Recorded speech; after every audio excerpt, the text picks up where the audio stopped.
শত শত শিক্ষার্থী এবং জনতার প্রাণের বিনিময়ে যে স্বাধীনতা অর্জন হয়েছে, সে অর্জিত অর্জনকে ধূলিসাৎ করার লক্ষ্যে একটি কুচক্রী মহল চেষ্টা করে যাচ্ছেন। 5 আগস্ট থেকে এখন পর্যন্ত তাদের এই চেষ্টাটি অব্যাহত রয়েছে।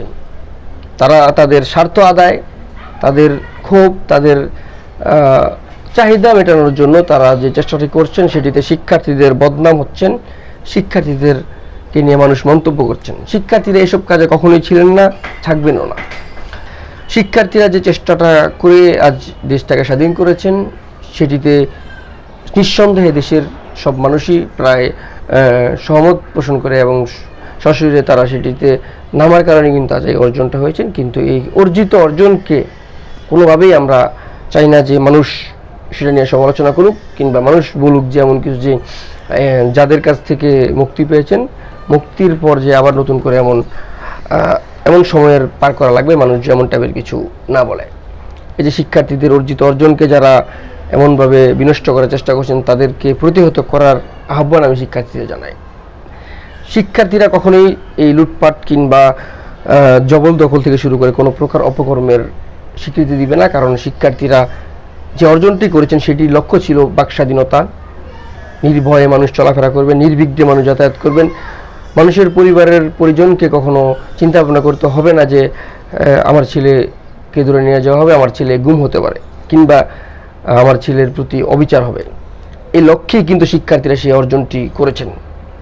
মানুষের জানমাল রক্ষার্থে আইন শৃঙ্খলা বাহিনী ইতিমধ্যে মাঠে নেমে কাজ করছেন। তাদের দ্বারা আমরা বিশ্বাস করি যে এখন থেকে শিক্ষার্থীরা যে লক্ষ্যে এই কাজটি করেছেন, শিক্ষার্থীদের এই লক্ষ্য পূরণে আইন শৃঙ্খলা বাহিনীর কর্মকর্তারা মানুষের জানমাল রক্ষার্থে সর্বোচ্চ কঠোর হবে বলে আমরা মনে করি।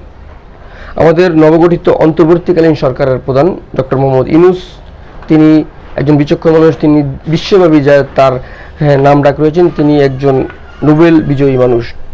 আমরা তার হাত ধরে নতুন একটি দেশ গড়তে চাচ্ছি। আমাদের দেশটাকে তিনি সুসংগঠিতভাবে এবং দেশটাকে সঠিকভাবে পরিচালনা করার মাধ্যমে আমরা তাকে আমরা সাপোর্ট করে যাব।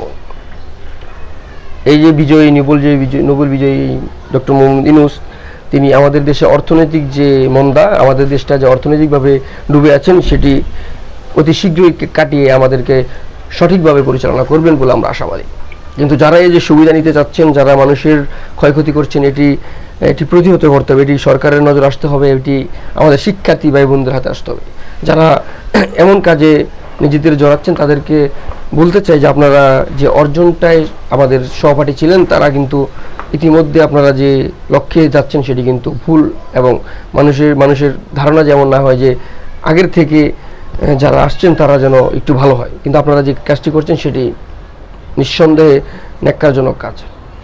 পাশাপাশি শিক্ষার্থীদের ভাইদের উদ্দেশ্যে বলতে যে আপনাদের মধ্যে একটি ভেদাভেদ দেখা যাচ্ছে, সমন্বয়হীনতায় আপনারা ভুগছেন এবং আপনাদের মধ্যে অনেকে কানাঘোষা করছেন যে আপনারা যৌথভাবে যে চেষ্টাটা করছেন সেটিতে একটি ফাটল ধরা শুরু করছে।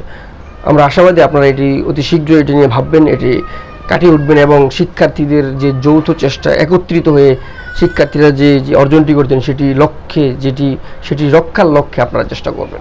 নিজেদের মধ্যে কোনো প্রকার ঝামেলা সৃষ্টি করা যাবে না এবং আপনারা যে অর্জনটা করছেন, আপনারা সবাই মেধাবী, আপনারা সুশিক্ষায় শিক্ষিত বলেই আজকে অর্জন হয়েছে।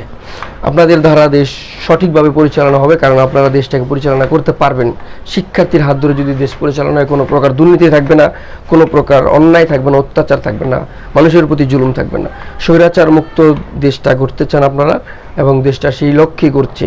আমরা আশাবাদী আপনারা এই যে যারা মানুষের প্রতি জুলুম করছেন, আপনাদের সম্পদ বিনষ্ট করছেন, আপনাদের অর্জন বিনষ্ট করছেন, তাদেরকে আপনারা ব্যবস্থা নেবেন। এবং সবচেয়ে বড় কথা, শিক্ষার্থীদের কাজ কিন্তু হোটেলে অভিযান করা না, সেটি হচ্ছে শিক্ষার্থীদের কাজ নয়। এটি যারা করছেন তাদের বিরুদ্ধে ব্যবস্থা নেওয়া উচিত। শিক্ষার্থীরা যদি কোনো অভিযানে যায়, সেটি অবশ্যই আইন শৃঙ্খলা বাহিনীর হাতে ধরে যায় এবং শিক্ষার্থীরা তাদের সহযোগিতা যায়। যারা এই অভিযানগুলো পরিচালনা করছেন এবং যারা যে এই মানুষের বাসায় অভিযান করছেন শিক্ষার্থীদের নাম বিক্রি করে, তাদেরকে হুঁশিয়ারি দিয়ে বলতে চাই আপনারা সোজা হয়ে যান। কেননা আপনারা জানেন শিক্ষার্থীরা যে কোনো সময় মাঠে নামতে পারে। শিক্ষার্থীরা মানুষকে, এই যে পূর্বের সরকারকে শিক্ষার্থীরা যে সদ্যবিদায়ী সরকার যেভাবে উৎখাত করেছেন, যেভাবে তাদেরকে সরিয়ে দিয়েছেন। আপনাদের মতো যারা এই সম্পদ বিনষ্ট করার লক্ষ্যে আছেন তাদেরকেও কিন্তু সরাতে শিক্ষার্থীদের সময় লাগবে না। শিক্ষার্থীরা সেটি পারে, শিক্ষার্থীরা প্রয়োজন সেটি আবারও করবে।